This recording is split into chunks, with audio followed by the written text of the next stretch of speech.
So should we go to the dark side and start talking Canon? I guess. I don't know why I say that. Sorry, guys. Sorry. I love Canon.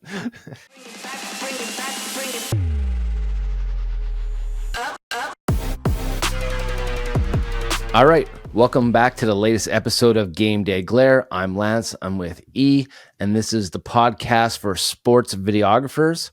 How you doing, E? Great. The summer is almost here, so I'm delighted. Even though it looks like we're recording at night. If you look at my shot, my room looks darker for some reason. I don't know what's going on, but it'll do. As long as my face is bright and shiny as usual, we'll be fine. That's it. We only want to see you in the shot anyway. We don't care about the background, so don't worry. So like you said, in Montreal, for some reason, it's like winter or summer. Spring doesn't really exist anymore. But for today's topic, we kind of got some spring fever. You know, we just had NAB. There's been some big announcements of equipment coming out on that. So we thought we'd kind of geek it out a bit, talk about gear, talk about stuff that E and I are trying to get on the side also, stuff that's come out that got us excited, what we're hyped about. So let's start off with the big topic. Sony 50 to 150 f2.0. What are your first thoughts on this? Well, I think it's, because I always say that the Tamron 35 to 150 is sort of the best, if you're only going to have one lens to film all sports, that would probably be it because of the zoom range, and also has a very low aperture.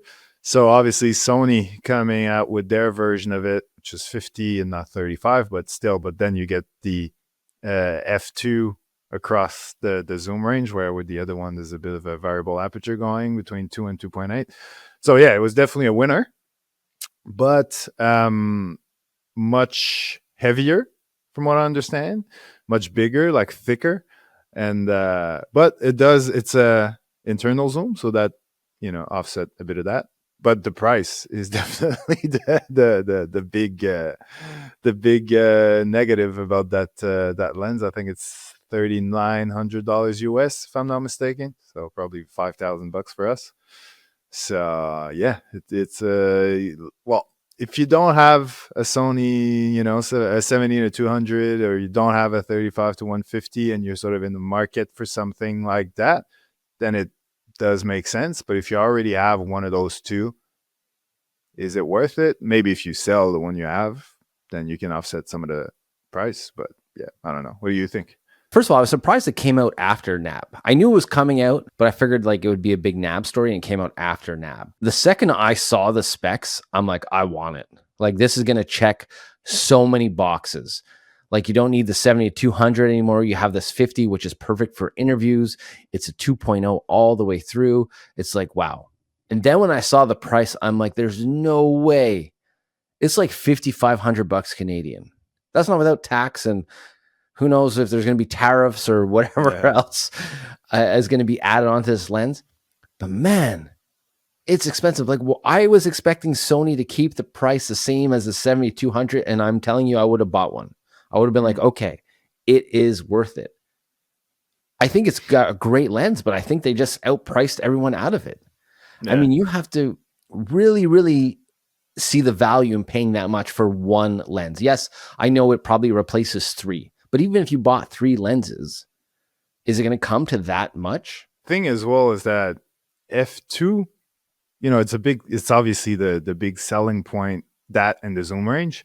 But f2, like, because remember, like, if I'm filming weddings and like, definitely if I'm a wedding videographer, I'm thinking a lot more about it, because of you're often in low light situations and things like that, and you definitely want that cool sort of blurry background look across the board. But when you're filming sports, filming at f2, a lot of the action is going to be out of focus. So how much of the action do you want to have out of focus all the time? Like, it becomes a bit, and then your autofocus becomes a bit harder to manage, because every time it switches from one player to the next, there's a big difference. Like, it's not like if you're filming at f4 and players are kind of close together and the focus point is changing, it's not going to affect that much. But at f2, it's going to be much more obvious, and sometimes not in the right way. So yeah, f2 is not that big of an advantage compared to f2.8, for example, with sports specifically. And the other thing is that there's no stabilization.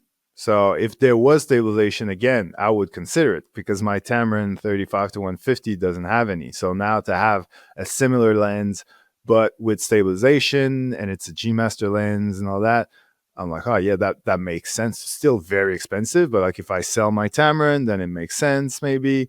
But yeah, no stabilization. And like I said, I think like the aperture, the f2 is great for certain things, but for sport, it's probably not that helpful, other than when you're filming crowd shots and things like that. So yeah, I don't think I well, never say never, but right now I don't think I'll be buying it. I was shocked too when I saw there was no stabilization, because when I saw that heavy price tag, I'm like, oh, this, you're not going to That's need a why. gimbal with this. It's going to be stable. And that's right away why I was like, drawn to it. I'm like, oh, wow, it's going to be awesome. But yeah, I am disappointed there's no stabilization. And it's just the price. I can't get over the price.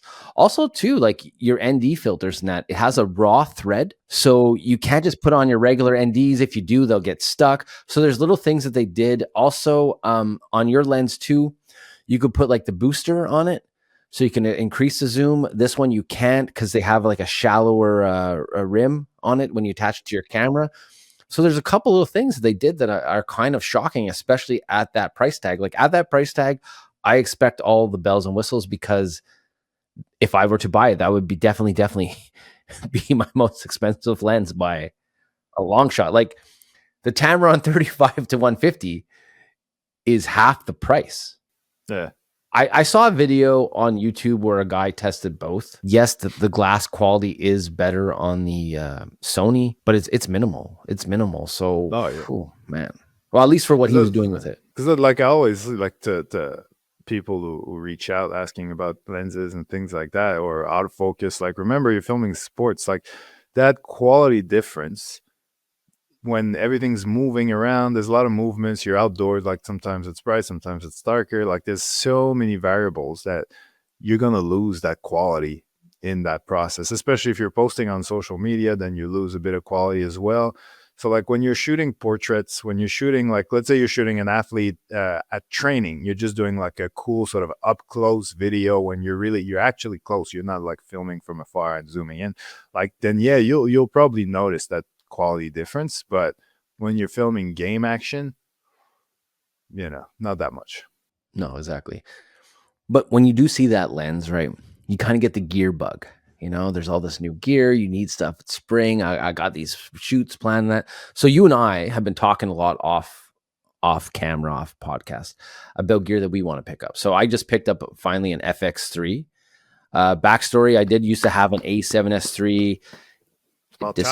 It disappeared. I've been using an A7 IV, which is a great camera.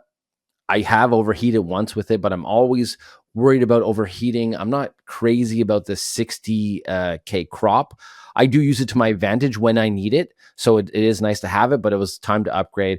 I got an FX3. I needed a second camera, doing a lot more business work where, we're doing interviews. I need 2 angles, maybe 3 angles. So it was time to upgrade. So I pulled the trigger. Now you have been looking for some new glass. You've been telling me that you've been kind of going back and forth with some glass. So you want to talk about that a bit?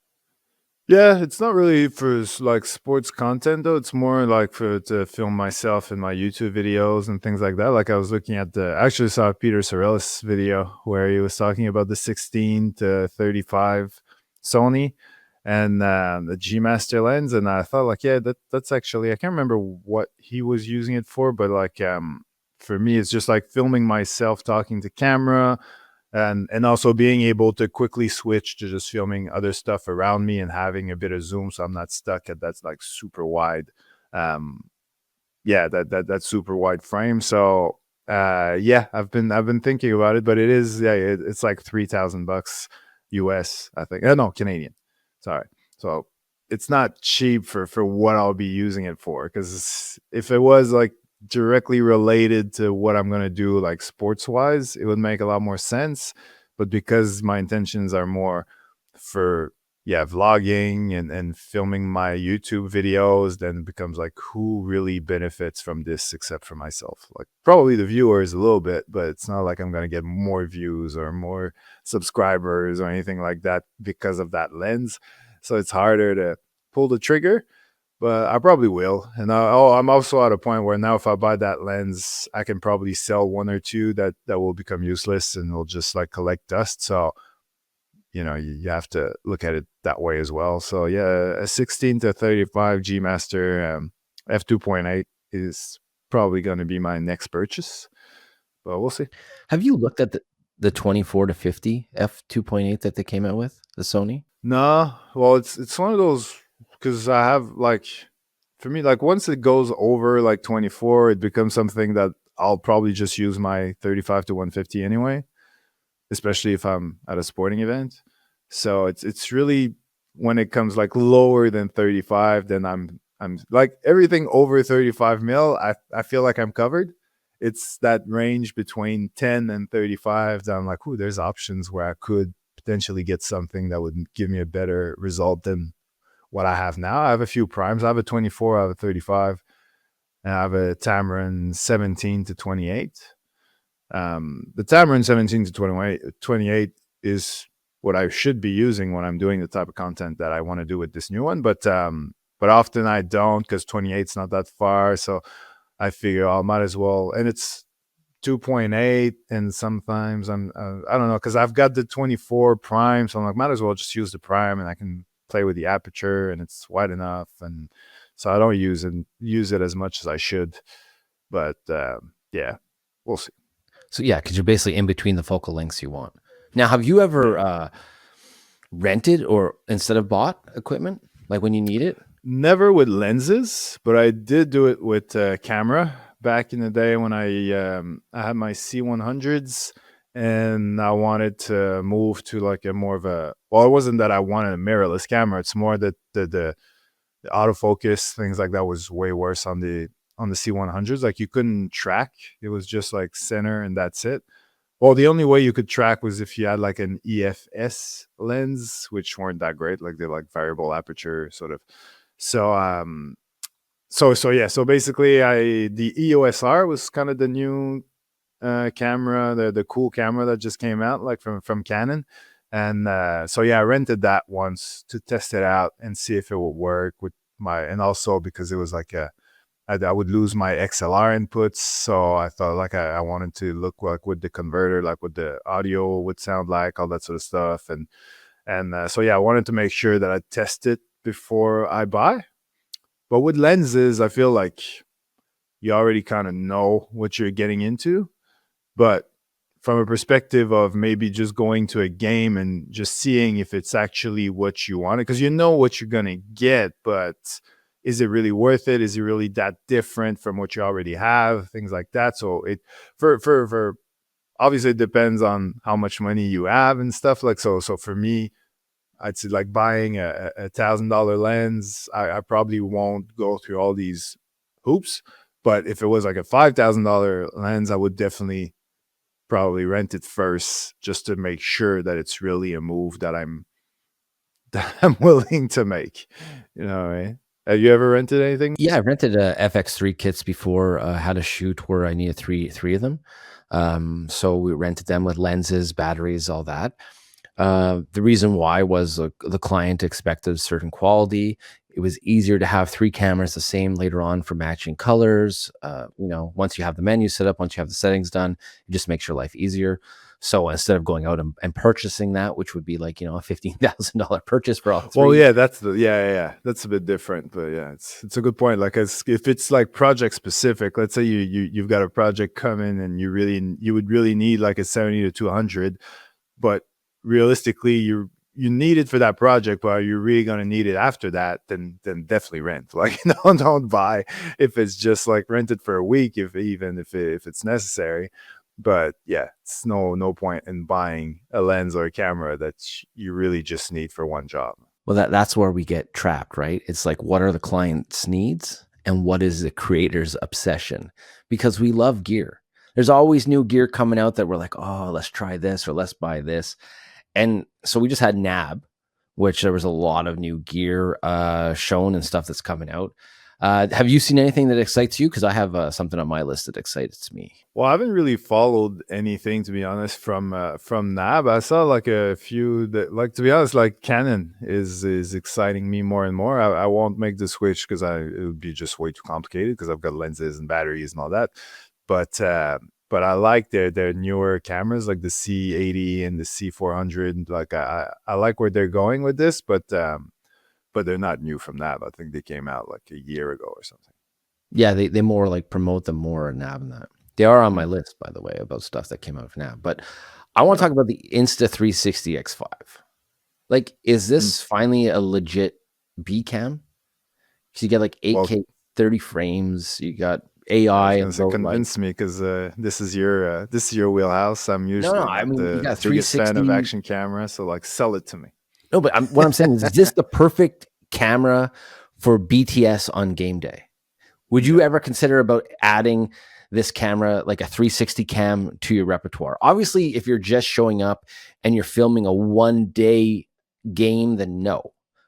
But if you're around a team in that, I think this is something that people are going to need in their bag, because it checks off a lot of boxes and it does a lot of stuff, and it helps you, get out of your creative struggles and will make you create some different kind of content because you have a 360 option now. Especially if you're doing a lot of behind the scenes content, it helps because it's hard to do your main camera stuff and manage a behind the scene camera at the same time.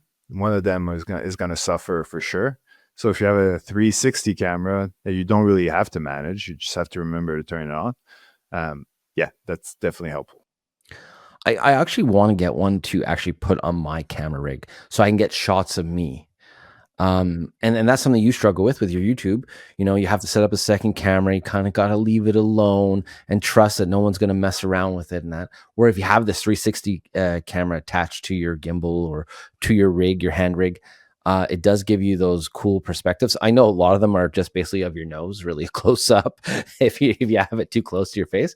But it definitely opens up a lot more possibilities for filming yourself and behind the scenes footage. And it's not too invasive. Like, it's part of your rig.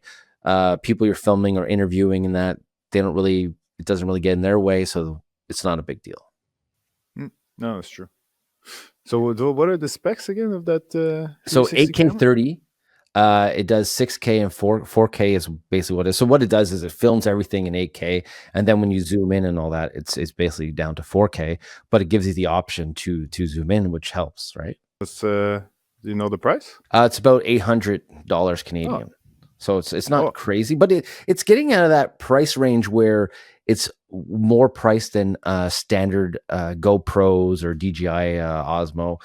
Action cams, it's a bit above that grade. But we sort of skipped, like you asked me what was my sort of the thing that I wanted to buy, but do you have something on your list, or is that it? I think that's it, man. I think I just got the FX3, so I'm not buying a camera for a while. And I also got added a Pocket 3 to my camera bag in December. But I think by the end of the year I'm definitely gonna try and get a 360 cam. I just think it's a nice option to have. But the challenge is now, even with 2 cameras or 3 cameras, is if I'm one person on a shoot, I can't manage all 3 cameras.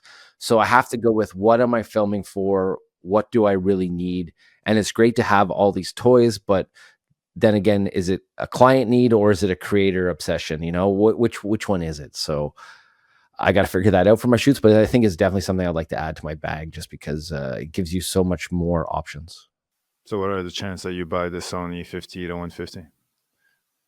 Yeah, like a percentage. So last week, I would have said 100%, because in my mind, it was the same price range as your 70 to 200. I'm like, it's perfect. Because the 7200 I always found like a little bit of overkill. I'm never going to use it for interviews and stuff like that. But a 50 is what I usually use for my focal length for interviews. So I was like, this is great.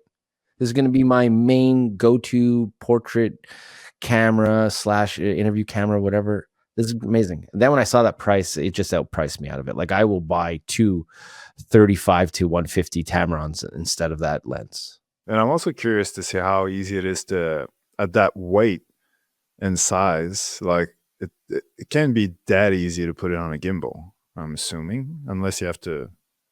No, Oh, you can always, because I don't know. I think you can put it it's on gonna. gimbal. You No? don't think? I don't know. That's to be tried. Like, I'm sure you can, but you might have to add like weights, to your camera or something, like just to balance it a bit better. Because otherwise, it would be like super front heavy, I would assume. Yeah, or you need the RS5 Pro that's not even out yet to use that. They're going to need extra strong motors to handle that lens. Yeah. I do feel like a lot of photographers, though, will sell lenses to get that lens. Like if I was a photographer, I think it would definitely worth it. As a sports videographer and videographer, you're better off with the 70 to 200. You're better off to have more than one lens than at that price, I feel like. Yeah. No, I agree. But the next topic is something that, speaking of gimbals, you've been testing the RS4. Now I have an RS3. RS3 works Loser. great. Oh no, I'm so behind that. But RS4 I have one too, actually. has the mini tracking module. Have you seen it? I've heard about it because DJI actually reached out to me to see if I was interested in testing it. But in all, I'm being very open. I candidly declined the offer just because it was a sponsored video. So like, I'm not going to do it if it's not going to, everybody wins out of it, and it's a good result for them as well. And yeah, I just felt, because from a sports perspective, obviously, I think like the idea of being able, because the concept is that you can track a particular person, and then the gimbal just follows that person, and then it's, technology makes it even better than it was before. But I asked him, like, I was like, realistically, if I'm filming a basketball game, would that work? Would I be able to follow a specific player? And he was honest about it and said, like, as soon as someone's gonna walk in front, like between the camera and that player, the tracking's gonna stop, or it's gonna pick up the wrong person, or it's not gonna be that great. So from that perspective, it was like, I can't really make a video unless the only time it would make sense is if you're doing like a training sort of session where you're doing all these shots of one guy in particular that's like alone on the court, or if you're filming like a individual sport, like a tennis thing, or even like, wrestling, or, well, maybe wrestling, they might be a bit too close, but boxing, things like that. But yeah, I think it's for team sports, I'm not sure it's going to make a huge difference, like a positive, like upgrade to a normal gimbal setup. But for everything else, apparently it's pretty good. It looks great. The one thing I don't like is it's only for RS4. So I was hoping like, oh, I have an RS3. Maybe this can work for RS3. It's very affordable. It's like $60-$70. You clip it on top of your axis, and it plugs in USB-C, little camera. And basically to activate, you put up your hand, the little circle turns green, and then it tracks you. But like you said, it only tracks one person. But what this does do is, say for your YouTube, it's meant for a one-man filming crew. So you could put it on your RS4 for your YouTube, and then you could walk and talk, and this thing will track you. Or if I'm your camera guy and we're doing your YouTube video and we're following you and stuff like that, and I'm doing 360s around you or whatever, that takes out the hardest part about the gimbal. Yeah, exactly. Because tracking, like, when you're trying to do those movements and you're trying to track one item, sometimes it's tough. Where in sports, when you're using the gimbal and that, you're focusing more on the movement. You're not really getting to do 360s and all that stuff. Yeah. You're kind of doing push-ins and little pans and stuff, reveals, where this is really for that one-man team. So I think the technology is amazing. I think it's really cool because you don't even need your phone. For once, you don't need your phone, because that was the hardest part. That's true. I've used Raven Eye to track people, and it's doing all the same stuff that Raven Eye did, except I used to have to have my phone attached to it, and you have to have wires plugged in from the Raven Eye to your camera to the gimbal. And now it does all this wirelessly and just by putting up your hand. So I think it's really, really cool. Now, DJI also had some other rumors. Ready, E? New drones coming, new drones. You will have. So basically, like, talking about 4K, 6K, rumors, 120 frames, definitely 60 frames. But them too, they have new tracking. So it's supposed to be like Active Track 6.0, which is Mm. supposed to be a little safer, a couple more sensors. Now, this stuff is rumored to come out at the end of the year. But like, you know, I have the Mini Pro 3, Mini Pro 4, same camera, just more sensors. So DJI is constantly evolving. They're getting, you know, more sensors and better cameras on these drones. So it's definitely exciting to see what they'll come out with. And then the other camera that everyone talks about all the time for DJI, it's been out for a while, is the Ronin 4D. But now there's an 8K version. Mm. So it's a cool camera. Like you've seen it at the Bell Center. I've used it a couple times. Having that gimbal on it, and like it's like the chicken head, like it doesn't move, you know, Yeah. and it's so good. It's a little awkward to use, like, you know, at first to handle to when you hold in that, but you can get straps and make it a little easier. But you know, it has built-in LiDAR, and now the new version 8K supposedly has a global shutter. Now I haven't seen it, so I haven't tested it, but that's what I read. So it kind of opens up more doors. I mean, it's not ideal for sports videographers. I've used it where I chase kids around bases in baseball, and the shots look really, really good. But if for commercial, if you did commercials or stuff like that, this is a go-to camera. It's great. It's a little pricey at $10K starting, but US or Canadian? Canadian. Yeah. It's a little pricey to start, but if you have a production company, it's a good tool, because then you don't need a gimbal. It's a second camera. Everything's always smooth with it. And it's kind of blown up a bit lately, because have you seen the Netflix show Adolescent? Yeah. So it's all filmed with the Ronin. And so for viewers who haven't watched yet, these episodes are one take. I don't know how you do that, by the way, in one take without the actors messing up. But to be that cameraman or that camera person, it's got to be tough. Like, I know they pass it off sometimes during stages. I've seen that, but it's a pretty cool concept. And now this camera is really hot right now, because people realize what they can do with this camera. So the fact that DJI just keeps on adding more pixels to it, and now it's 8K, I think it's pretty exciting. And I thought it was a cool thing to come out of NAB for sure. Can you change the lens on this camera or not? Yeah, you can. Didn't the first version was like a fixed lens or something? I'm not sure about the first version. I know the version we have 3 lenses. We have a variable and we have 2 fixed lenses. But it is hard. Like, you've seen it in the crowd. When you have both hands on it, you can't really change your focal length. I mean, there are some options in the menus and stuff. It's harder. And we're in the crowd, so we just go wide and we just kind of go closer to the person. But I mean, it all depends on what you're shooting with it, what you'd use with that lens, what lens you would use. But it definitely opens up a lot of doors. Like, it's a cool piece of gear. No, I'd like to try it. I'd be curious to see how different it is, and because then it opens up a lot of doors, like you said, to create more dynamic shots, because now it's basically like a gimbal, so you can do a lot more camera movements and follow the action and things. So if you're filming something that gives you that space to do all those movements, it would be cool to have a camera like that and make the most of it. And it's a little different than a gimbal.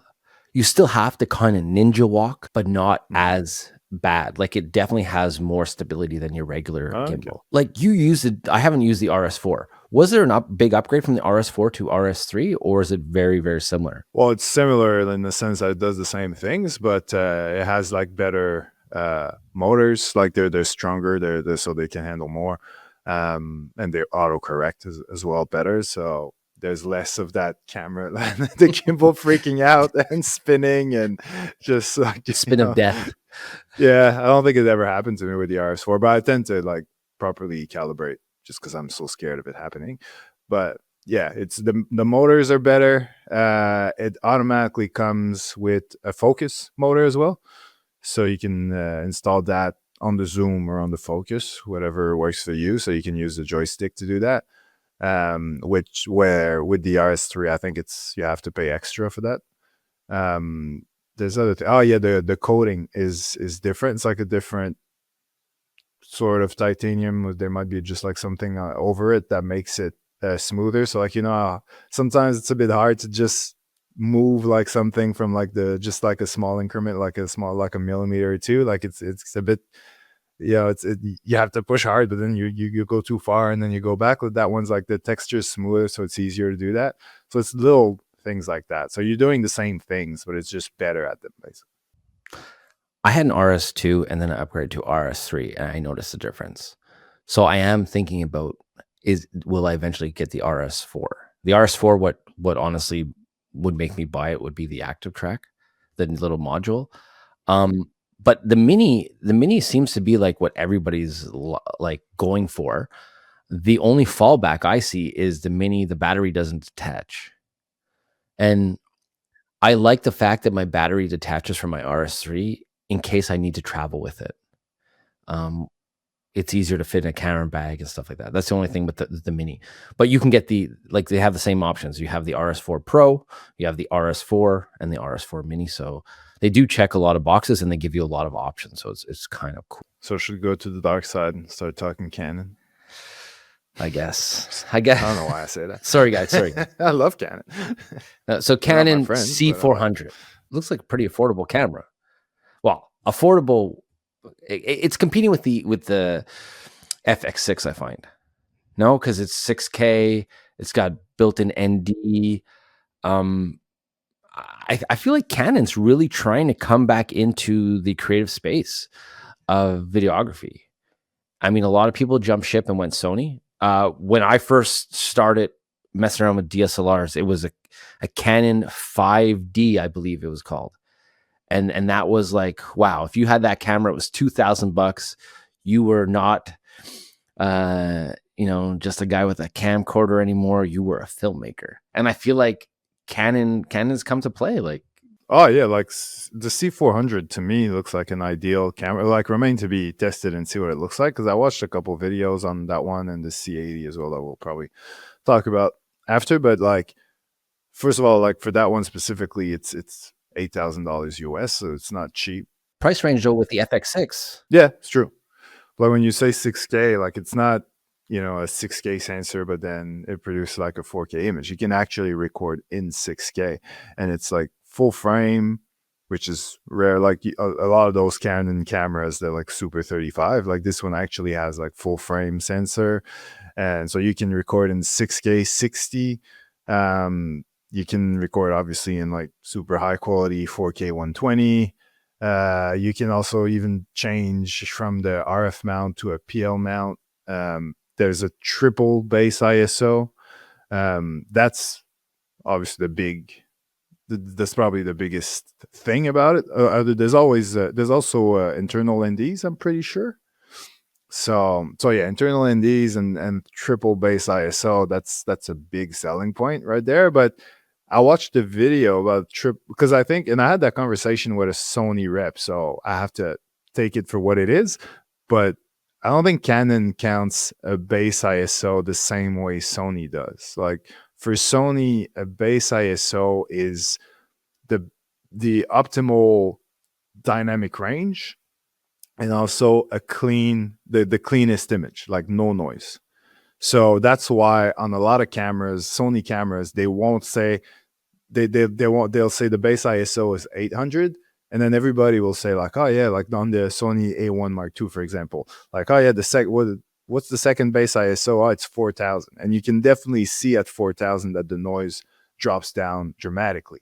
But if you try to see somewhere on the internet on a Sony approved website where it says 4000, you'll never see it anywhere, because technically speaking, like it's not quite as clean as it is at 800. So unless it is exactly the same, they won't call it a base ISO.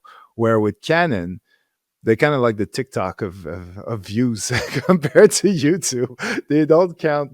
They're a bit friendlier with the. So basically, for them, the base ISO is where the dynamic range is at its peak. So it is still a bit noisier than the first base ISO, but the dynamic range has reset, so they call it a base ISO. So that's where it's kind of tricky, because I saw a YouTube video where the guy was filming at 12,800 and he was saying like it's pretty noisy, and then he talked to Canon, and then they said like, yeah, actually they explained what I just said, and so for optimal like ISO performances, you should go like a bit lower, like at a 4000. I'm like, yeah, obviously. Like that's how every other camera works. Like that's not, yeah, take down the ISO. But like the whole point of a base ISO for most people is to reset the noise a lot more than resetting the dynamic range. So yeah, so there's things like that's why I say like, yeah, it remains to be tested and see how these three base ISOs actually work. Like, are they really helpful, or is it sort of a gimmicky thing?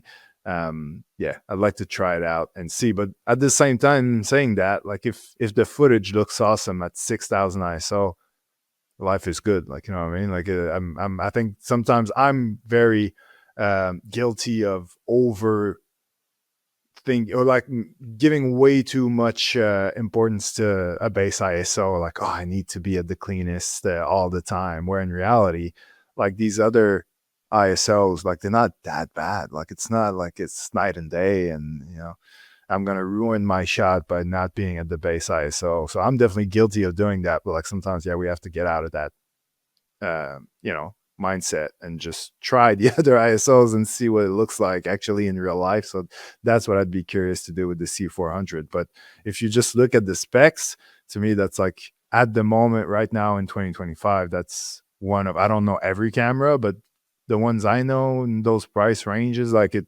seems like it's the one that offers like everything that you would need as a sports videographer.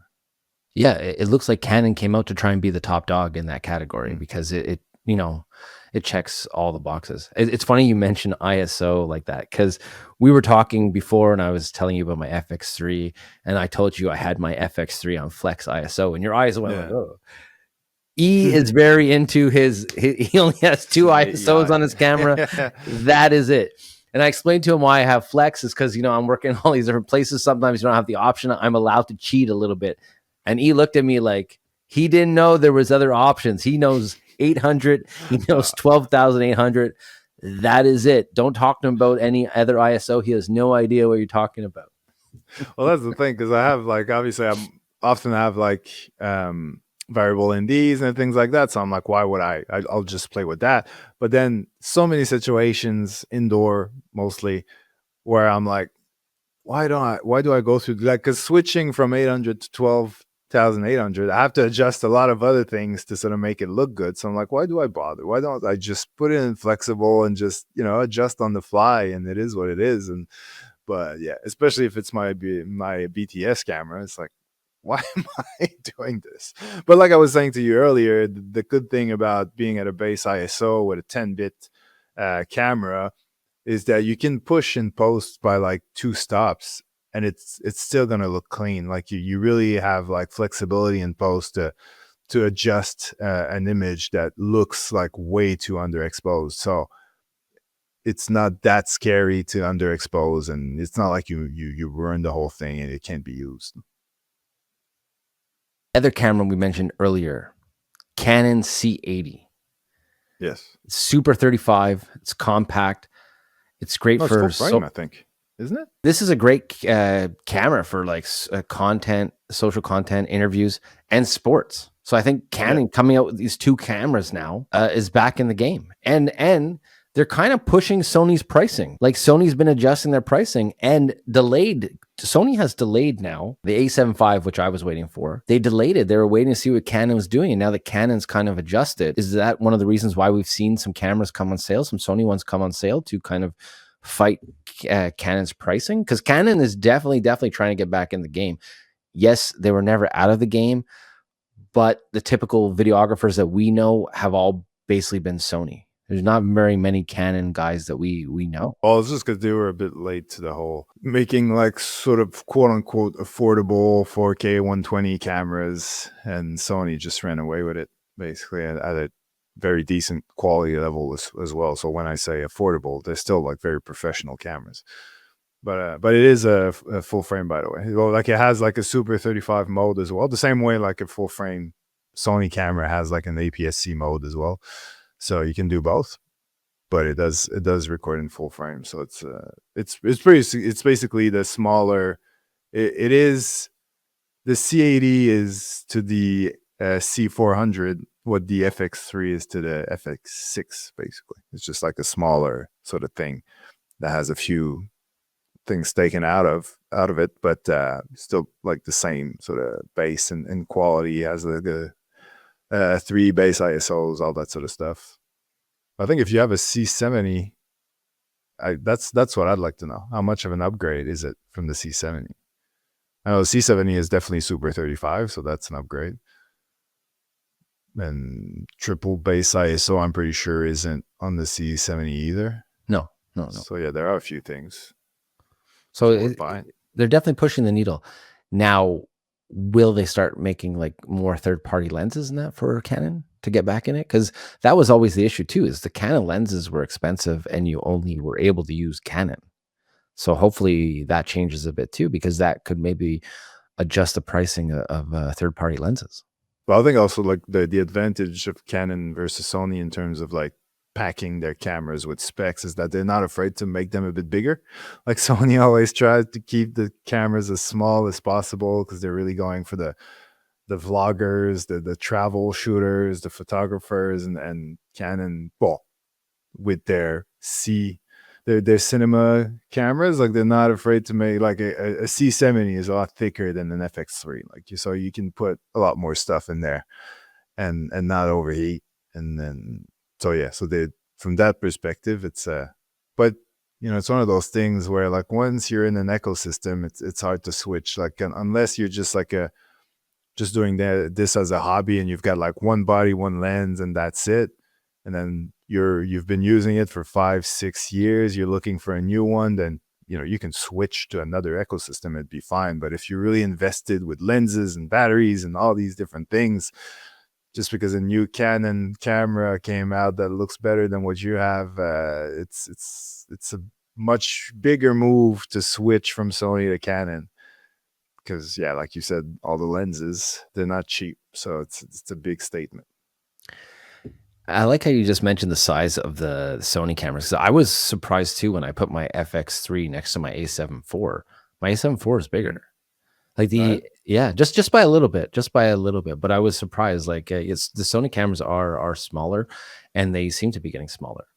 But now we've talked about Canon. Let's get back on Sony for a second. Big update this week too. A7S III got a firmware update.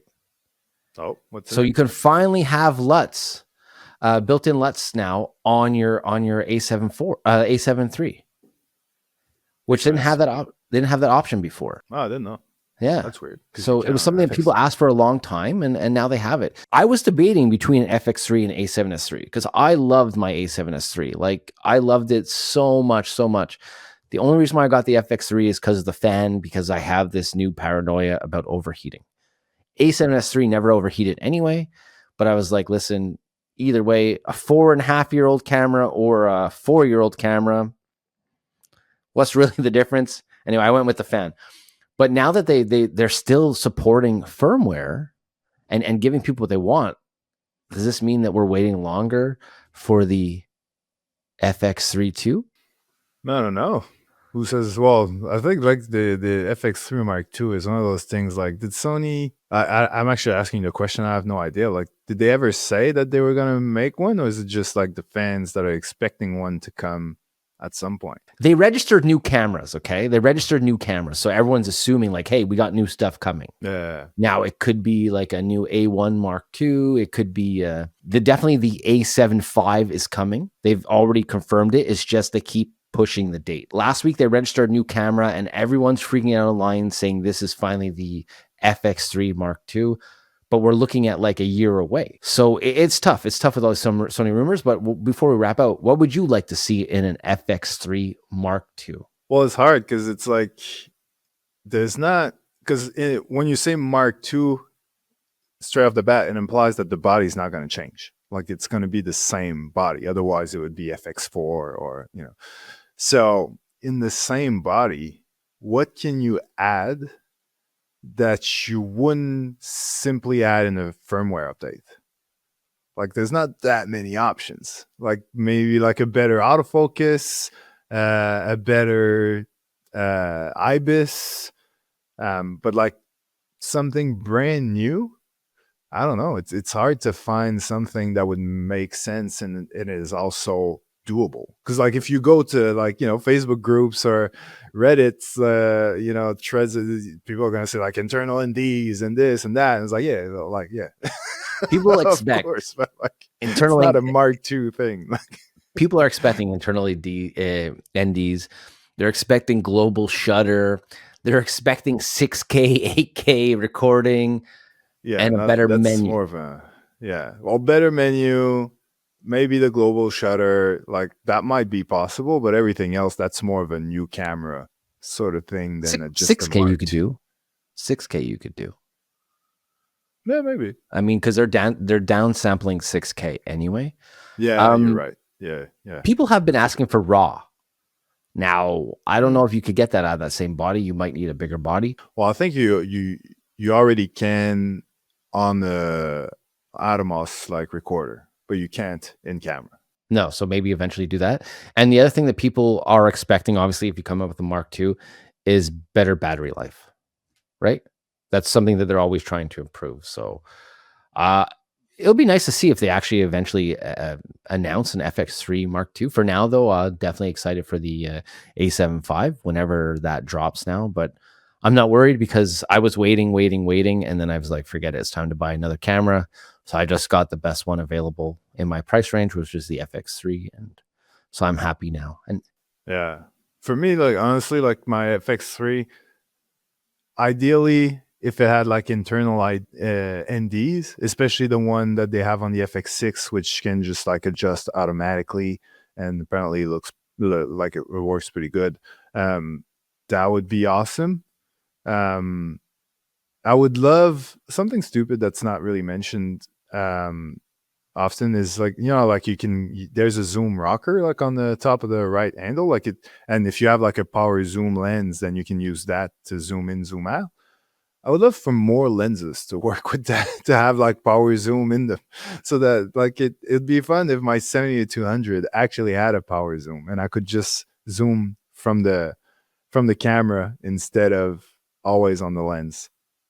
Because like you said, sometimes like you just want to be like super stable and just keep both hands on the body and but then be able to zoom from that position as well.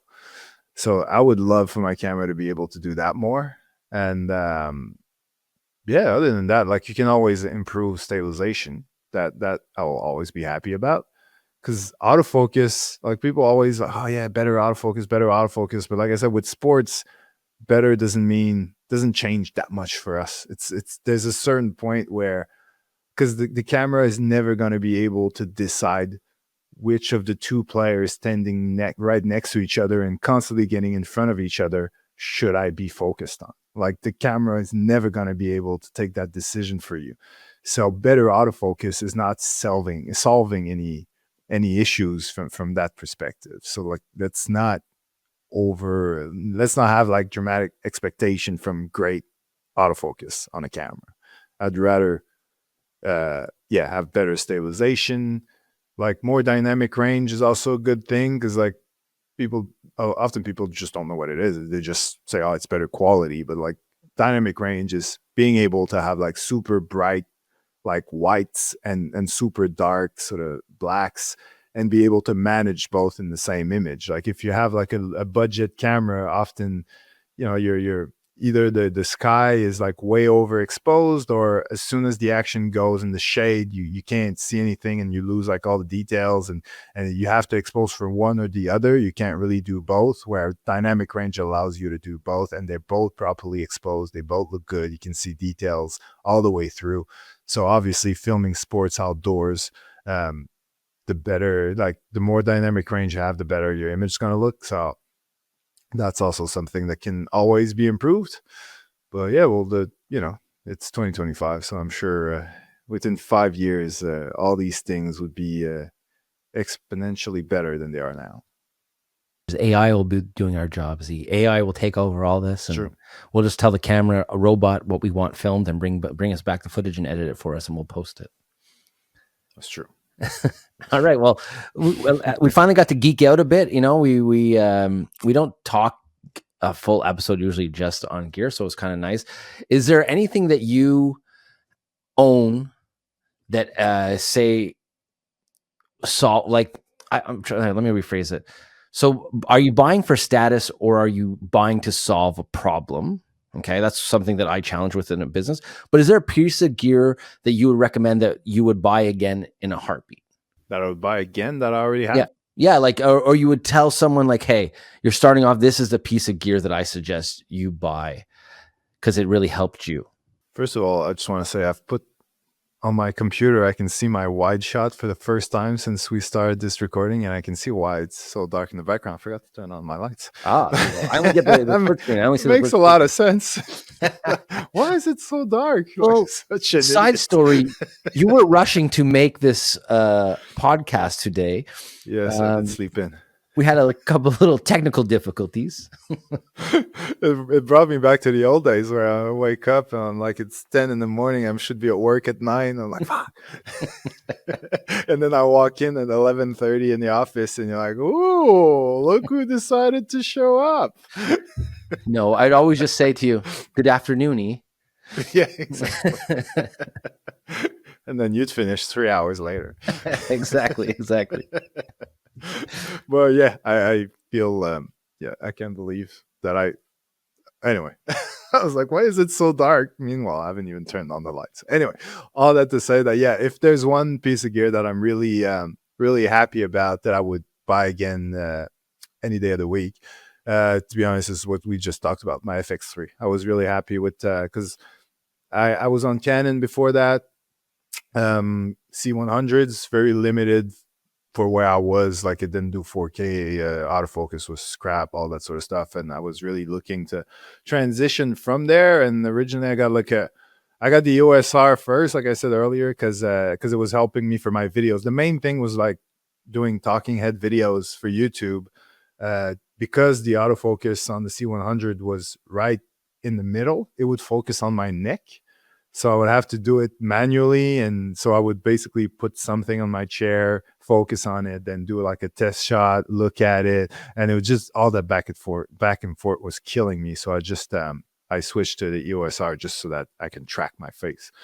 But eventually when there was like a flood in my office and I had the opportunity to start from scratch, I looked at the options and I was going either C70, FX3, or FX6.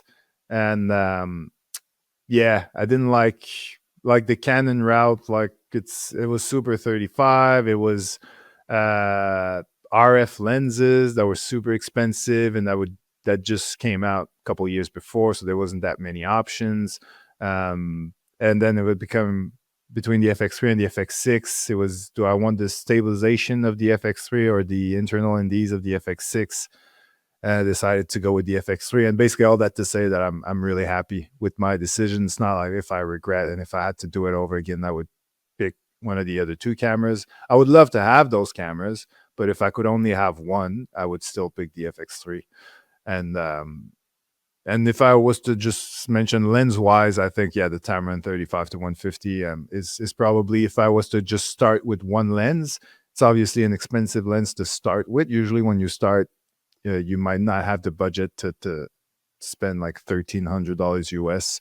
But if you can, that's definitely a lens that's going to cover a lot of range at a very good quality, low aperture. So yeah, these are the two ones that I would start with if money was no object, and I was starting from scratch. So for me, when I first got my first Sony kit, it came with a kit lens, and that was the first thing I upgraded, and I got the 2875 Tamron, the second version. And I had the first version originally a while back, and then I got the second version. And I think that is an ideal lens for an upgrade. It checks a lot of boxes. Yes, it's only a 75, but you can crop in. It's clear. It's really, really reliable and resilient. So I think that was a really smart and good purchase. And the other thing, I won't talk cameras because you already mentioned cameras, is a good wireless mic set. For like $500, you can go. I had Rode, now I have DJI. They are both outstanding mic sets, but having that option to clip on a mic, or even if you put the lapel wire on it and be able to mic up guys and do interviews and stuff like that. Yeah, those are game changers, and they make you look more pro, and they're definitely not that pricey, and they will definitely up your video quality. So those are two of the items that I would definitely purchase again. If I was starting a second kit, I would pick up those and put those in my kit for sure. Not too expensive. Like, it's still $1,500 for by the time you add the lens and the mic kit. But if you're headed in that direction and you're getting more clients and you do need a second kit, those are things that I would throw in my kit right away. Solid picks. Yeah, so that's it. We got to geek out, E. We got to talk about gear. We got to talk about what's coming out, what's out, what we like. And if you're going to buy anything we mentioned today, just try to use one of my Amazon affiliate links. I got a new lens to buy. There you go. He's trying to save up to get that 50 to 150, okay? Exactly. All right, guys. Well, that's it for this episode of Game Day Glare. See ya.